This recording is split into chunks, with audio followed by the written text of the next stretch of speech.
వాళ్ళ ఫాదరు చాలామందికి అప్పులు ఇవ్వడం జరిగింది. వాళ్ళ ఫాదర్ బేసిక్గా ఫైనాన్స్ బిజినెస్ చేస్తుంటారు. రీసెంట్గా ఒక ఇల్లు కట్టుకోవడానికి కూడా తను కొంత అప్పులు చేయడం జరిగింది.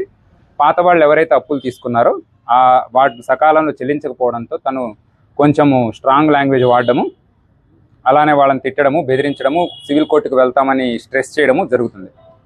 దీనిలో వాళ్ళ ఫాదర్ దగ్గర నుంచి సుమారుగా 3.6 lakhs తీసుకున్న ఒక లేడీ ఇది మొత్తం చేసిందని మనకు ప్రాథమికంగా రుజువు అవుతుంది. వాళ్ళ ఇల్లు కూడా సుమారుగా అక్కడికి 100 మీటర్ల దూరంలోనే ఉండడం జరిగింది.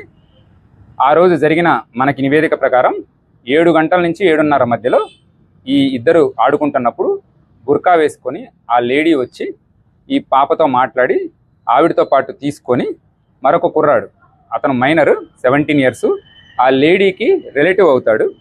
సో వరుసకి తమ్ముడు అని మాట్లాడతారు.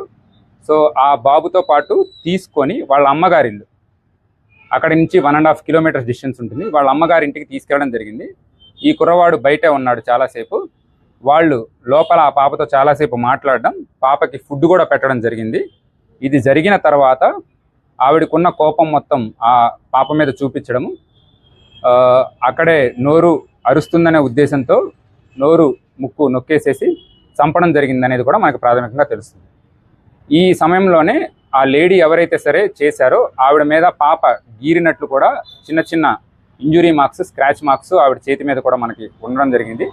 అలానే ఎవరైతే ఈ మైనర్ బాలుడు తనతో పాటు ఉన్నాడో తను బయట వెయిట్ చేయడం జరుగుతుంది. ఈ పాప చనిపోయిన తర్వాత ఆ పాపని భుజాల మీద వేసుకొని కిందకు వచ్చేసి ఇమీడియట్గా మనం సమ్మర్ వాటర్ స్టోరేజ్ ట్యాంక్కి వెళ్ళిపోదాము, అక్కడ పడేసి వస్తే మనకి ఎటువంటి ప్రాబ్లం రాదు, పాప మనం చేశామనే రుజువులు కూడా ఉండవు అని చెప్పేసేసి ఆ బాలుడికి ఎవరైతే మైనర్ ఉన్నాడో తనకి చెప్పేసేసి అక్కడి నుంచి బైక్లో పాపని మధ్యలో పెట్టేసుకొని సమ్మర్ వాటర్ స్టోరేజ్ ట్యాంక్ పైకి బైక్తో వెళ్ళి అక్కడి నుంచి కొన్ని స్టెప్స్ దిగి రాళ్ళంతా ఉంటే అక్కడ దిగేసి ఒకళ్ళు చేతులు ఒకళ్ళు కాళ్ళు పట్టుకొని పాపని విసిరేయడం జరిగింది.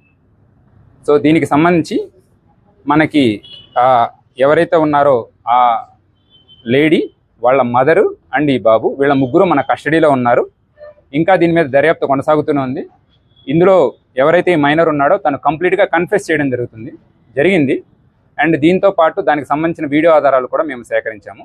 ఇదంతా కూడా కోర్టు ముందు ప్రొడ్యూస్ చేసేసి వీళ్ళకి రిమాండ్ చేసి అలానే దీనిలో శిక్ష కంప్లీట్గా వచ్చేలాగా మేము అన్ని రకాల చర్యలు తీసుకుంటామని ఇందు మూలంగా చెప్పడం జరుగుతుంది. Thank you.